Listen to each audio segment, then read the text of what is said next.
트럼프 행정부가 엔비디아 H20 칩 대중 수출 규제에 나섰습니다. AMD, 인텔 등 다른 기업에 대한 대중 수출 규제도 계속해서 이어지고 있는 상황이죠. 미중 간의 무역 전쟁, 관세 전쟁이 이어서 반도체 전쟁까지 벌어지게 됐습니다.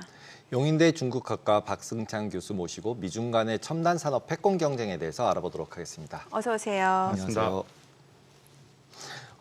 지금 트럼프 행정부가 계속 엔비디아 관련해서도 규제를 계속하고 있고 AI 관련해서도 계속 반도체 규제를 계속하고 있잖아요. 나머지 종목들까지 다 합쳐서 뭐 인텔, AMD 할 거 없이 전방향적으로 이 부분이 관세랑 또 연동도 돼 있지만 반대로 보면 또 이제 국방 관련된 것까지 연결이 돼 있는데 이거 전체를 어떻게 해석을 저희가 하고 향후에 대응을 해야 될까요?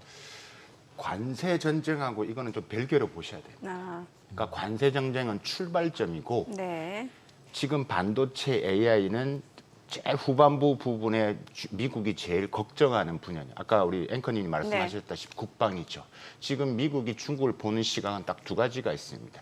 중국이 우리의 달러 패권을 위협할 수 있다라는 것. 네. 두 번째가 군사 패권이죠. 네. 그러니까 우리가 달러 패권 같은 경우도 사실 뭐 여전히 뭐 50% 이상 달러가 뭐 차지하고 있지만 20년 전을 거슬러 갔을 때 보면 한 70% 이상이었는데 지금 많이 내려온 거 사실이거든요. 위안화가 성장 속도가 조금 올라가고 있다. 근데 이거는 뭐 그래도 계속 유지를 하고 있다 치지만 지금 중요한 것은 군사 패권입니다. 군사 패권 핵심은 첨단 기술이죠. 그럼 AI가 되고 반도체가 되고 데이터가 있어야 되는 겁니다. 그런데 지금 AI와 데이터 부분에서 슈퍼컴퓨터까지는 되는데 문제는 반도체죠.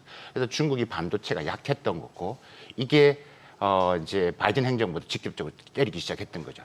근데 사실 좀 더 말씀을 드리면 트럼프 일기 때 미리 이렇게 했었으면 아마 중국이 많이 힘들었을 겁니다. 딥식이 안 나온 건가요, 그러면? 많이, 예, 그랬을 겁니다. 지금 딥시크가 이게 사실 우리가 이번에 했을 때 딥시크가 2019년부터 A100이나 부터 계속 지금 사기 시작했거든요. 그래서 이번에 뭐 저사양으로 뭐 A800 플러스 화웨이 거를 가서 했다라고 하는데 사실 저는 개인적으로 봤을 때는 분명히 어떤 형태로 A100이 들어갔다라고 보는 것들이죠. 그렇기 때문에 2022년도에 바이든 행정부에서 H100이나 A100을 수출 통제시켰어요. 네네. 2020년 10월입니다. 예. 그리고 1년 있다가 2023년 10월에 그다음에 이제 800까지 금지시킵니다. 그러다가 이제 2024년 정신이 없었죠. 대선 준비를 하다 보니까. 그리고 나서 이제 트럼프가 돌아오고 나서 이제 저사양까지 이번에 이제 H20까지 했다라는 거 보는 것들이죠. 그래서 제가 말씀드리고 싶은 건 뭐냐면 트럼프 입장에서 이런 겁니다. 바이든 행정부에 그동안 구멍이 있었다라는 거예요. 그 구멍을 잘 찾아 중국이 했는데 그걸 내가 막겠어라는 겁니다. 그래서 이게 지금 앞으로의 방향성은 뭐 여러 말씀을 드렸지만 이게 지금은 이 분야는 관세는 어떻게 미중 간에 어느 정도 합의점을 볼 가능성이 크지만 이 부분은 완전한 디커플리. 그러니까 우리가 앞으로 목도해야 될 것은 이미 준비를 좀 하셔야 됩니다. 말씀드렸잖아요. 군사 패권? 그럼 네. 안 봅니다. 예. 그러니까 이건 양보가 안 되는 겁니다. 이건 타협이 없는 겁니다. 그러니까 뭔가 이제 틈새까지도 다 찾아내서 다 맞겠다. 이게 군사 패권 안보 문제니까. 그러면 이게 시장에서 지금 해석하는 이 반도체 칩을 규제한다, 수출 규제를 한다라는 거는 결과적으로 시진핑을 협상 테이블에 관세를 협상하기 위해서 협상 테이블로 끌어내기 위한 협상 카드다라고 보는 시각도 있는데 교수님은 그건 아니라는 거네요. 그건 첫 번째죠. 그러니까 그건 일단 앉아서 이야기를 하자. 예. 그건 첫 번째죠. 예. 가장 기본적인 게 시진핑 협상 자리를 이제 불러내기 위한 목적이다. 이거는 가장 기본적인 부분들. 이것을 시진핑 주석도 모르느냐 알고 있다라는 거 중국도. 근데 이건 첫 번째고 두 번째는 뭐냐면 결국 말씀드렸다시피 중국의 AI 굴기를 막아야 되는 겁니다. 이게 딥시크로 인한 부분들이 매우 큰 것들이죠. 그래서 딥시크로 인한 중국의 성장, 그다음 AI에 대한 중국이 미국을 추격하고 있다는 이야기는 이미 거슬러 갔을 때 바이든 행정부부터 계속 이야기가 나왔던 거고 백악관이나 의회에서 계속 그런 위협의 목소리를 계속 나왔던 부분. 근데 사실 트럼프 일기 때 이야기 목소리가 나왔습니다. 이렇게 제재를 안 했을 뿐이지.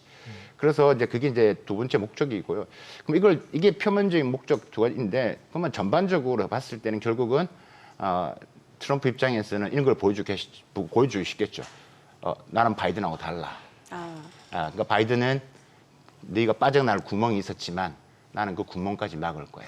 근데 이제 생각해보면 바이든 때나 트럼프 일기 때는 그래도 중국이 좀 기술이 많이 뒤처져 있었는데 지금은 기술이 이미 올라와서 많이 올라와져 있는 상태에서 지금 막아도 이거를 막을 수 있을까요? 못 막으면 또 어떻게 될까? 이런 이제 물음표가 던져지는데. 그렇습니다. 맞습니다. 그 좋은 지적하셨는데요. 네. 일단은 이걸 지금 사실 그 미국의 대중국 체제가 지금의 중국의 AI 기술을 만들었다고 기술 자립이 더 빨라졌다고 보는 게 이 팩트거든요.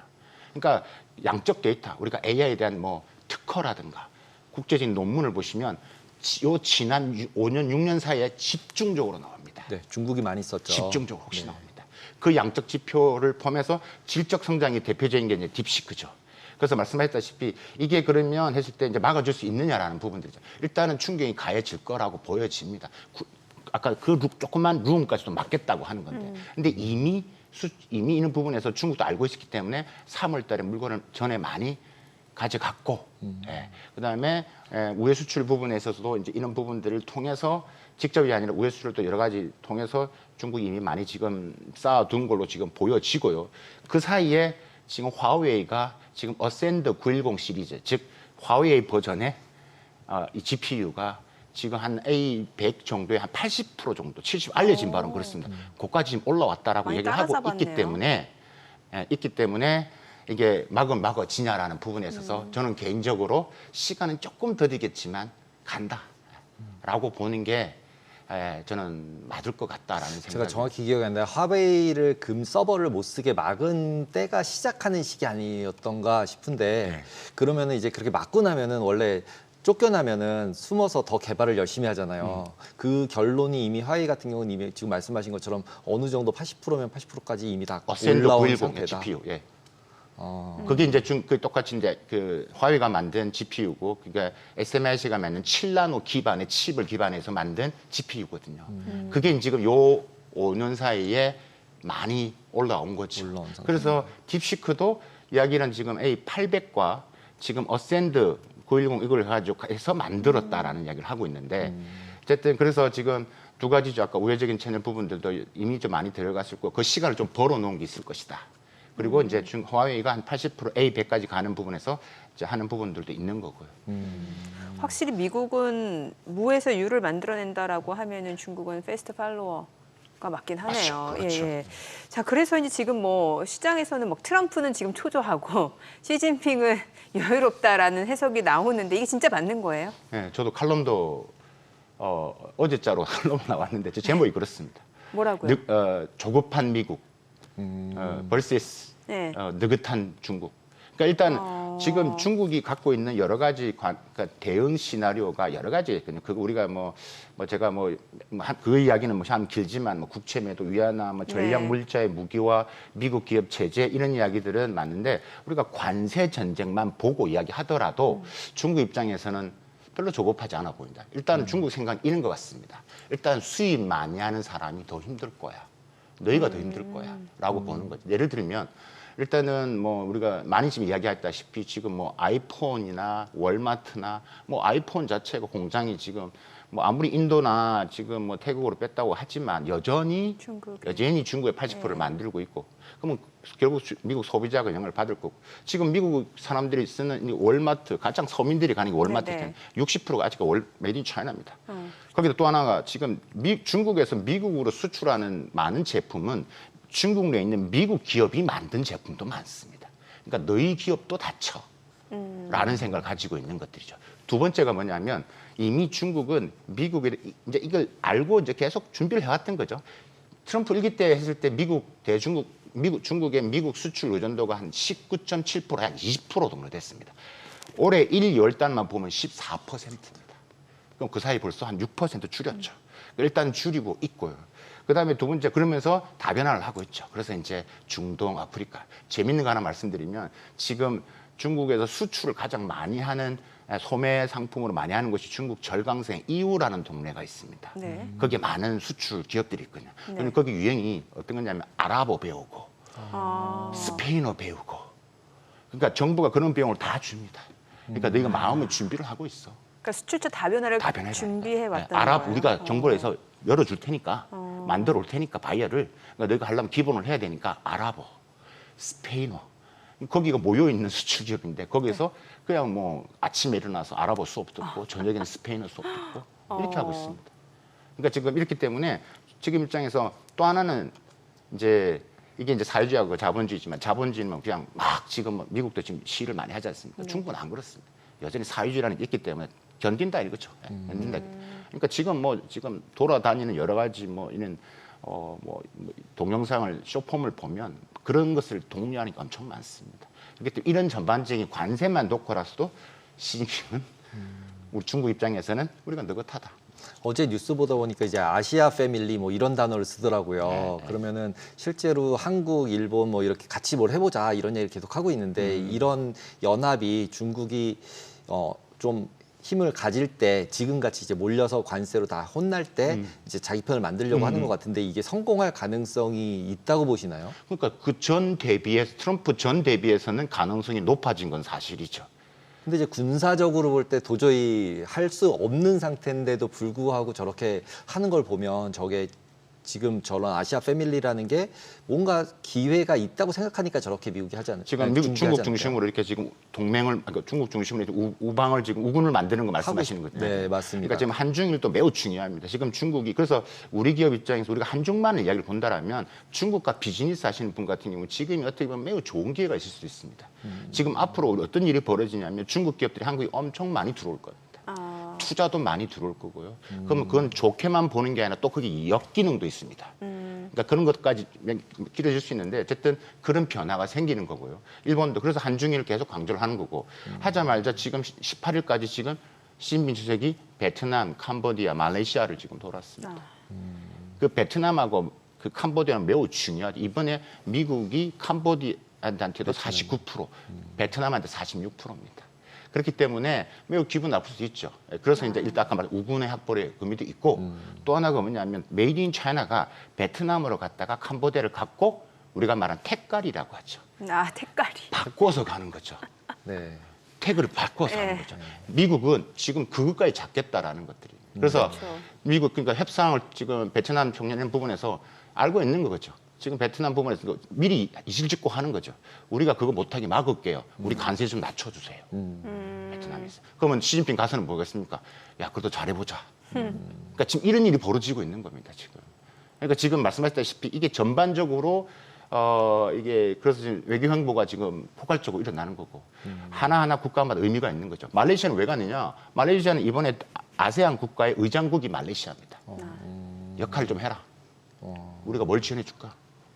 네. 그러니까 아세안이 미국 수출이 지금 줄었다고 했지 않습니까? 그 많은 그 일정 부분이 어디서 거의 비슷하게 맞췄냐면 아세안 국가에 수출했어요. 더 많이 늘어났어요. 중국에 투자한 기업들의 아세안 국가도 많아졌어요. 그러니까 지금 중국은 이제 그런 생각이 있기 때문에 지금 이제 우군도 계속 확보하는 거고 트럼프는 계속 그걸 끊어야 되고 그러니까 이런 일 앞으로 계속 벌어질 겁니다. 우리가. 그러네요. 이 가운데 지금 엔비디아 같은 경우는 이제 엔비디아 CEO죠. 젠슨 왕이 중국의 국제무역촉진위원회 초청으로 지금 베이징에 방문했잖아요. 네. 이것도 그럼 굉장히 의미 있는 행보라고 볼 수 있겠네요. 여기를 초청한 단위가 국제무역촉진위원회라고. 촉진위원회. 여기 예. 우리 뭐 어떤 곳이냐면요. 그러니까 한국 무역협회나 코트라 같은 기능을 하는 곳이에요. 코트라. 그러니까 정부 사이드가 안 보이는 거예요. 정부가 안 나서고 있어요, 지금. 근데 뒤에서는 정부, 어차피 근데 이 국제무역촉진위원회도 정부 사이드의 배경인데 기업 중심입니다. 네. 그러니까 여기를 간 거고요. 중요한 거는 여기만 간 게 아니라 누구를 만났느냐. 딥시크 CEO인 양원펑도 만났거든요. 그 만났다는 이야기는 뭐 잘해보자는 이야기입니다. 그 말의 의미는 여러분, 그러니까 엔비디아 투자하시는 분들 잘 보셔야 되는 게 뭐냐면 이는 거죠. 그러면 지금 H20을 막았어? 그럼 중국향, 어차피 H20이 중국향에 맞게끔 만든 겁니다. 그렇죠. 그럼 내가 또 만들어 줄게. 그러면 양원펀 자체도 전문가고 이미 그걸 하고 있는 상이기 때문에 기술적인 부분에서 어떤 제품을 만들 거에 대한 것도 논의가 됐다라는 것들이죠.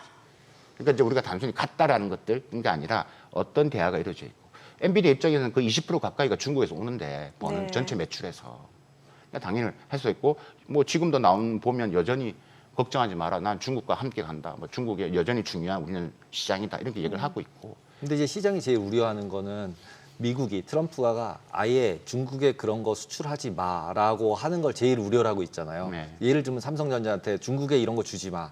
뭐 기업들한테까지 특히 미국 기업들한테 그렇게 될 경우에는 실적이 완전히 이제 반토막들이 날 텐데 그걸 제일 우려하면서 지금 이제 기술주에 대해서 이제 하락세가 계속 유지가 되고 있는 것 같은데 네. 실제로 중국에서 그렇게 됐을 때는 어떤 반응이 나올 것 같으신가요? 만약에 그렇게 된다면? 지금 미국 입장에서 말씀입니까? 네, 미국에서 그런 거를 제재를 봤을 했다. 때? 트럼프가 갑자기. 어. 그럼 이제 중국에서 또 다음 대응책이 있어야 되잖아요. 네, 네, 네. 갑자기 이제 이제 우리나라 삼성전자한테 무슨 반도체를 받아가고 있는데 삼성전자한테 너 중국에 팔지 마. 너 네. 뭐 이러면은 그걸 들을지 말지 우린 결정해야 되고 중국에서는 그걸 또 반대로 뭔가를 해야 되잖아요. 그러니까 지금 이게 힘든 게 바로 그런 겁니다. 이게 말이 안 되는 건데 네, 말이 안 되는데. 어느 다른 나라한테 지금 삼성이 공장이 지금 거기가 있고 네, SK 네. 하이닉스가 다 공장이 있고 지금 삼성전자 지금 전체 매출이 한 30% 다 거기서 있는데 그걸 팔지 말라는 공장이 문을 닫으라는 그럼 그렇죠. 무슨 보장을 해줄 건데? 네. 이제 그러면 이제 이거는 이제 국가 차원로 나서야 되는 문제이기 때문에 있는 게 아니라 그러면 근데 미국이 트럼프가 하는 것은 뭐예요? 모든 게 안보로 붙입니다. 미국 소프트웨어를 갖다 써서 만든 제품이 중국으로 들어갔을 경우 나는 너 제재할 거야라고 되는 것들이거든요. 그래서 지금은 이게 동참을 하라는 거죠. 근데 이게 곧 저는 올 거라고 저는 봅니다. 곧. 예. 와. 그래서 매우 중요합니다. 그래서 지금 어떻게 보면 바이든 행정부터는 이걸 안 했거든요. 그러니까 나름의 존중을 해줬는데 트럼프 오면 우리가 말한 원스톱 쇼핑이라고 얘기하지 않습니까? 협상을 하는데 이게 이제 그런 부분에 있어서의 요구 조건이 들어올 수 있다라는 것들이. 그러면 우리 기업들은 정말 힘들어지는 겁니다. 그러니까 이놈들이기 때문에. 그러면 이제 완전히 중국에 있는 공장에서는 그냥 완전히 그 범위 안에서만 중국만 하는 거죠. 글로벌 할 수 있는 부분들이. 그러면 정말 우리가 생각하는 두 개 완전히 디커플링이 되는 겁니다. 그러니까 근데 이걸 왜 그렇게 갈 수밖에 없냐? 아까 다시 원점으로 돌아와서 이건 그냥 무조건 국가 안보로 보니까. 네네. 어찌됐건 지금 그 제조 생산 자체는 대만에 의존하고 있는 거잖아요. 미국도 그렇고 중국도 그렇고. 근데 뉴욕타임스 보도 보니까는 오히려 이 부분에 대해서 중국이 더 영리하게 대처하고 있다 이런 보도를 냈더라고요. 트럼프 대통령은 대만도 싫어합니다. 아, 그러니까 그 이유는 좀 더 거슬러 가면 예. 트럼프 대통령의 그 관세 책사라는 사람이 피터 나바로라는 그렇죠. 사람이 예. 그 사람이 2011년도 쓴 책, 2015년도 쓴 책이 있는데 특히 트럼프 대통령이 2015년에 썼던 웅크린 호랑이라는 그 책을 보고 야 이거 맞다라고 기용을 한 거거든요, 나바라가. 그런데 거기 보면 대만도 마찬가지로 대만의 이 반도체는 결국 미국 걸 갖다 써서 한 거야. 그렇기 때문에 미국의 제조업이 무너진 거야. 그렇기 있기 때문에 이번에 관세 부과에서도 똑같이 뭐 여러 가지 똑같이 관세를 부과하지 않습니까? 근데 중국은 반대로 이걸 이제 제외시킨 거죠. 대상에 제외시킨 거죠. 그러니까 이제 엔비디아나 애플, 퀄컴, AMD 이런 미국 반도체 기업을 포함한 부분에 있어서의 제외를 시킨 거죠. 그러니까 이제 반도체 기업 입장에서는 미국에 뭘 만들려고 했던 유인적인 그러니까 여러 유인 효과들이 많이 이제 감쇄를 한 거죠. 그러니까 시장에서 봤을 때는 더 영리하게 지금 중국이 지금 하고 있다라는 거죠. 그게 목적이 어떻든 간에. 네네. 그러니까 이런 부분에서 이제 그런 이제 외신 보도가 지금 일어나고 있는 것 같습니다. 듣다 보니까 기술주를 사면 안 될 것 같은데요. 그러니까 지금의 부분에서는 기술적 부분에서는 분명히 지금 이번 엔비디아 많이 빠졌잖아요.